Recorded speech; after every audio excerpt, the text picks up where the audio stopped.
Welcome.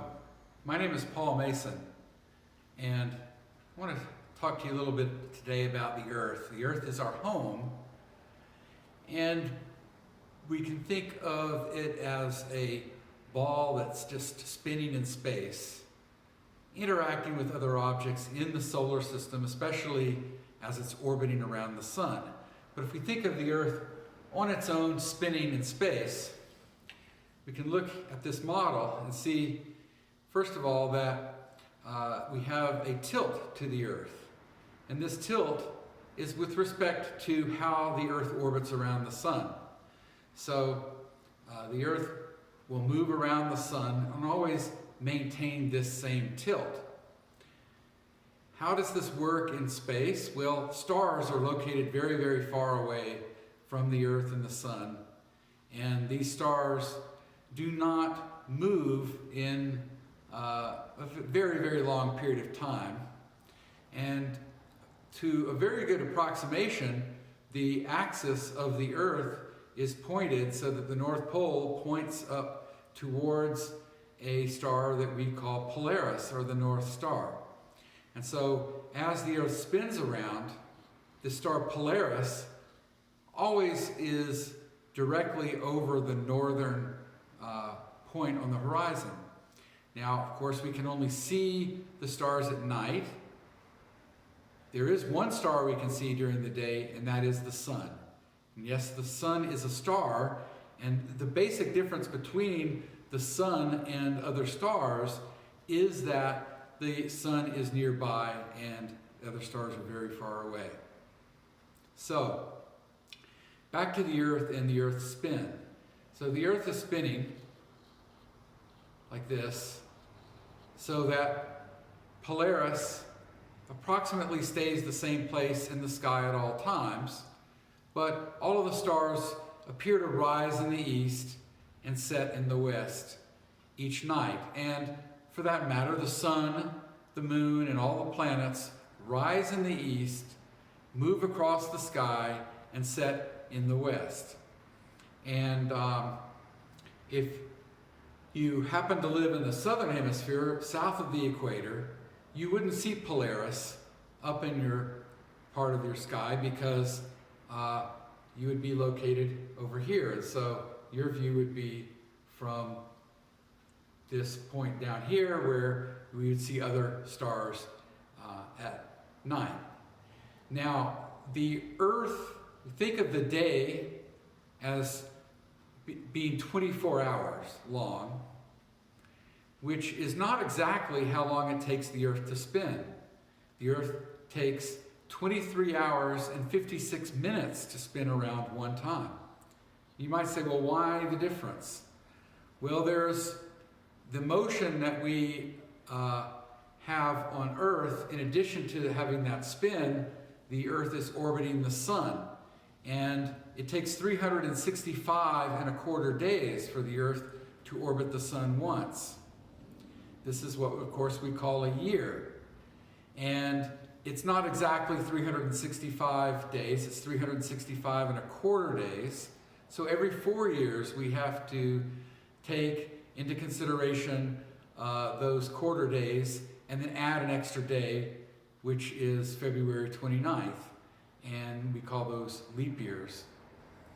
But if we think about the fact that a circle has 360 degrees, and it takes the Earth 365 and a quarter days to go around the sun, that's very close to 1 degree per day. And that's not a coincidence.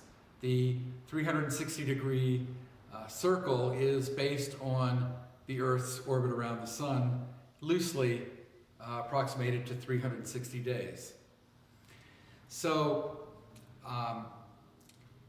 what happens is, as the Earth spins around, if we look at any particular star in the sky, let's say besides Polaris, we could see a star rise up in the east, come across high in the sky, and set in the west.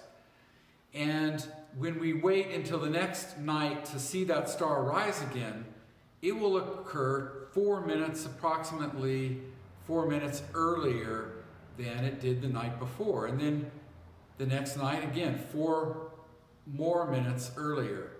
So a star, say, the first night rose at 9 p.m., it would be 8:56 the next night and 8:52 the next night after that.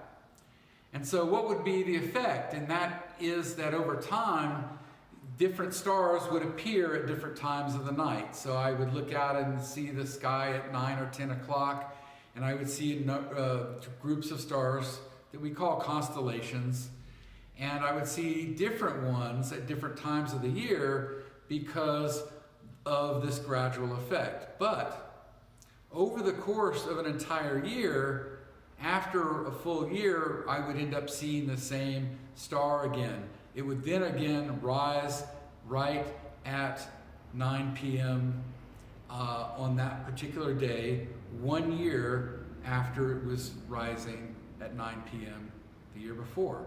And so people in ancient times noticed that the stars have a cycle of time which is equal to 1 year.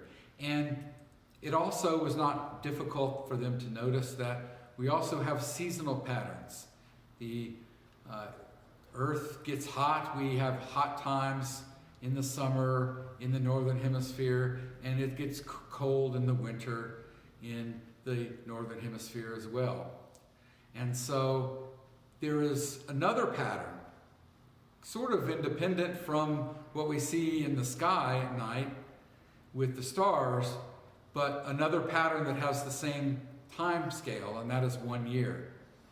So we know that these effects are due to the fact that the Earth does move in an orbit around the sun, and it takes 1 year to complete that orbit.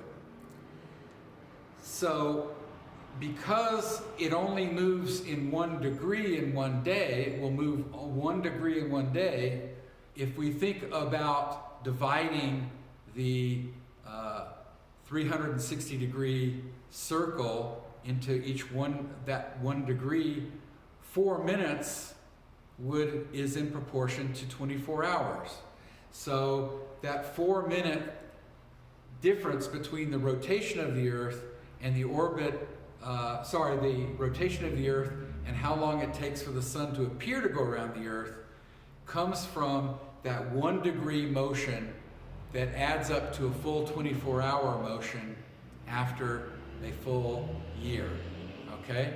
And I know that that's complicated. We have a complication of motion of 2 objects, 2 different motions. One, the spin of the Earth taking 23 hours, 56 minutes. The other, the orbit of the Earth around the sun taking 365 days, 365 plus a quarter days, and the combination of those